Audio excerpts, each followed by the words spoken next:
Satu hari kamu kecewa dengan suamimu karena dia ternyata berpaling hati darimu. Ada perempuan kedua atau ada orang ketiga. Ketika kamu dalam keadaan seperti itu, kamu punya banyak pilihan untuk mau gimana nih. Dan saya udah pernah lihat hampir semua pilihan-pilihan itu ketika diambil atau dipilih oleh seseorang. Ada yang memilih untuk melabrak perempuan tersebut. Begitu ya. Padahal kalau menurut saya ya satu dosa tidak hanya dilakukan oleh satu orang. Apalagi dosa perselingkuhan seperti itu ya. Itu kan kayak tepuk tangan tuh. Kalau satu mau mukul sekuat apapun, nggak dibarengi dengan tangan satunya, nggak akan pernah ada bunyinya gitu. Kayak gitu kan. Orang tuh kan sukanya nyalah-nyalahin si perempuan kedua ini gitu ya. Kita sebutlah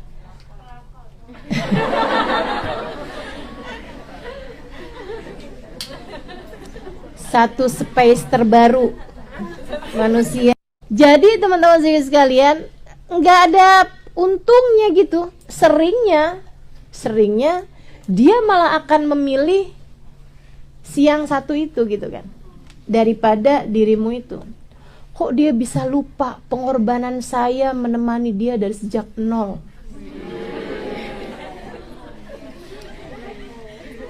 Ya, namanya setan. Kamu kayak nggak tahu aja. Nggak tahu apa. Setan itu udah kerja ribuan tahun. Dia sangat profesional.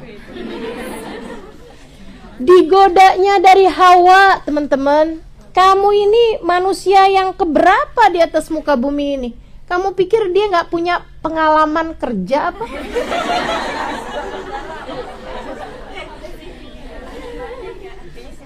Udah banyak itu pengalaman kerjanya setan.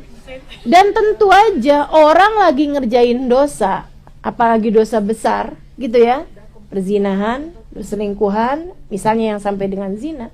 Nah itu kan dia sedang dikuasai sama setan. Bagaimana mungkin kamu kalah ngadepin setan, yang mana setannya ini sedang berkolaborasi sama dua pasangan tersebut gitu kan. Jadi kamu jangan mikir antara kamu sama dia, enggak. Ini antara kamu sendirian dengan seseorang yang sedang berkolaborasi. Suami kamu, perempuan tersebut dan setan. Zayyana syaitan lahum a'malahum. Kata Allah Subhanahu wa taala, setan hias-hiasi. Jadinya kelihatan cakep. Maka teman-teman saudara sekalian, ini saya kasih tahu aja ya, hasil pengalaman pribadi. Bukan saya, tapi hampir semuanya perempuan kedua ini selalu saja nggak kalah cantik dari yang pertama.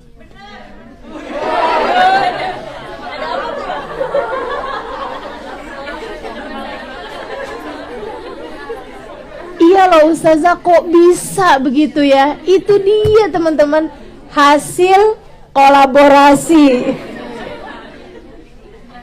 Hasil kolaborasi. Pilihan lain ada nih, ada. Kayaknya di Jepang saya nggak tahu dah tuh. Tapi di Indonesia banyak. Cinta ditolak. Aduh, itu ya, itu paling kesian tuh yang milih keputusan seperti ini nih. Kesian. Ada lagi pilihan yang lain. Dia bilang kayak gini nih.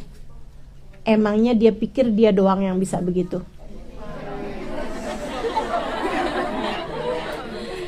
Dia ngaca, dia pakai lipstick, dia pakai apa namanya, bulu mata anti badai.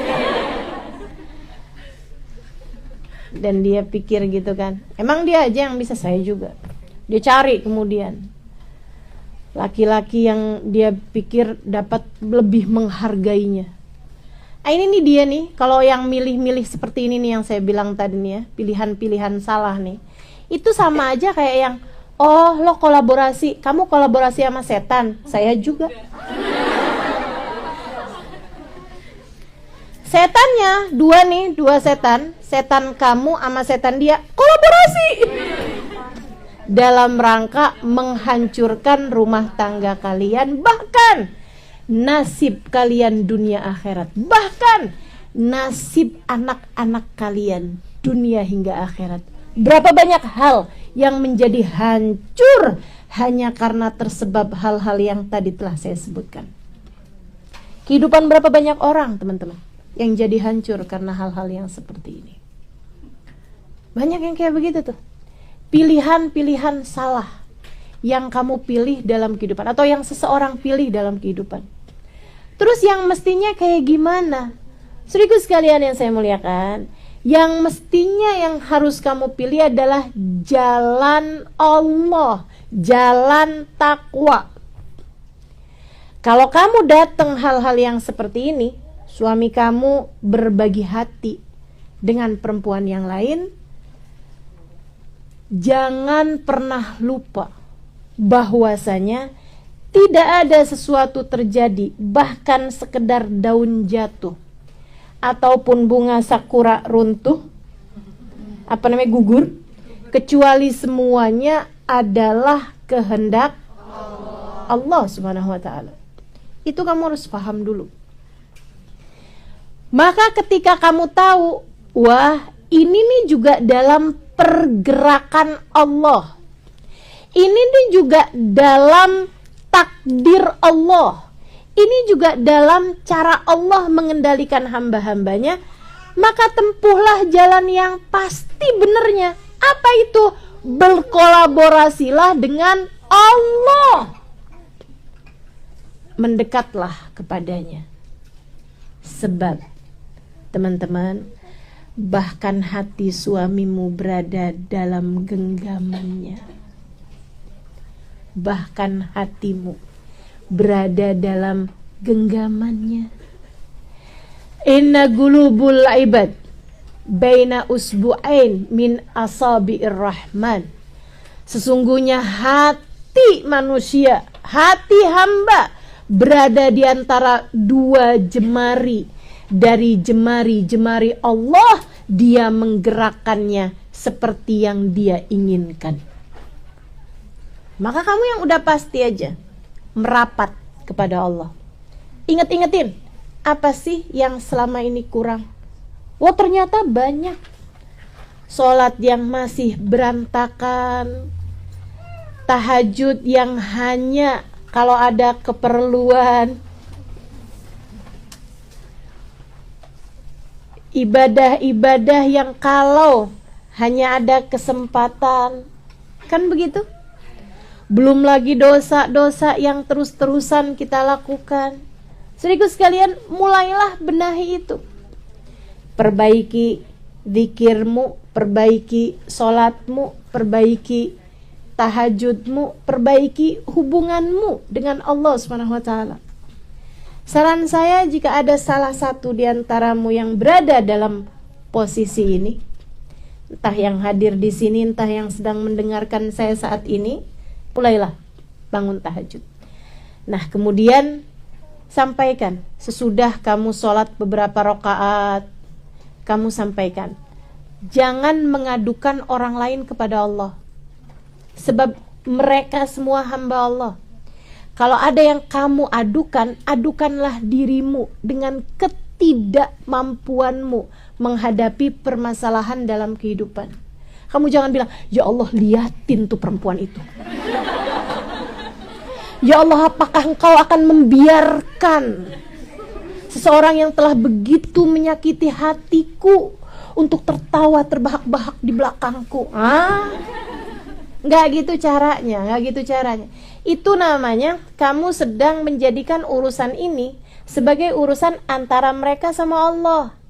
Padahal urusannya sebenarnya yang ingin saya tekankan adalah perbaiki hubungan antaramu sama Allah. Ini bukan tentang mereka, ini tentang kamu, maka sampaikan kepada Allah, ya Allah, aku mengadukan kepadamu betapa lemahnya diriku dalam menghadapi permasalahan dalam hidupku.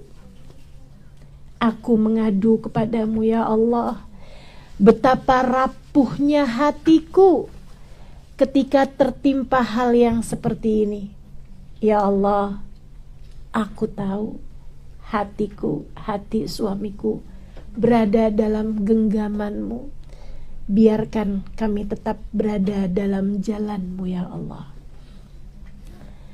Maafkan aku, ya Allah, atas begitu banyak kelalaian, begitu banyak kesalahan, begitu banyak dosa-dosa yang aku lakukan selama ini. Ya Allah, izinkan aku untuk mendekat kepadamu. Ampuni segala dosaku, bimbing aku, ya Allah, agar dapat menjadi hamba-Mu yang mulia, jadi hamba-Mu yang soleha. Itu merapat kepada Allah, teman-teman. Gak ada urusan sama yang lain-lain. Ini adalah antaramu sama Allah Subhanahu wa taala, antaramu sama Allah. Benerin hubunganmu sama Allah Subhanahu wa taala. Tempuhlah jalan takwa. Apapun aja dalam kehidupan, begitu banyak pilihan-pilihan dalam hidup ini, tempuhlah jalan takwa. Gitu. Kalau kamu tempuh ini terus, sebulan, 2 bulan, 3 bulan, apalagi setahun, 2 tahun, 3 tahun, lihatin aja nanti betapa Allah Subhanahu wa taala akan menjadikan keadaan semakin membaik, semakin membaik, semakin membaik. Dan lihat aja nanti, kalau kamu selama ini sering galau, sering sedih, sering susah, kamu kalau menempuh jalan takwa, itu nanti itu akan yang semakin sedikit, semakin sedikit, semakin sedikit kesedihanmu, problematikamu dalam hidup. Jadi sekalian, akan tetapi kalau kamu menempuh jalan selain dari jalan Allah, apalagi kalau kamu menempuh jalan yang tadi saya sampaikan, kamu berkolaborasi dengan setan. Setan hanya akan membuatmu berada dalam masalah demi masalah, masalah demi masalah, sampai dari hazan kamu berubah menjadi ham, dari ham kamu sudah merasa dijebak keadaan, keadaan sudah meruntuhkan dirimu sehingga kamu gak bisa ngapa-ngapain lagi. Akhirnya kamu masuk dalam fase gham, karena kamu tidak menempuh jalan takwa.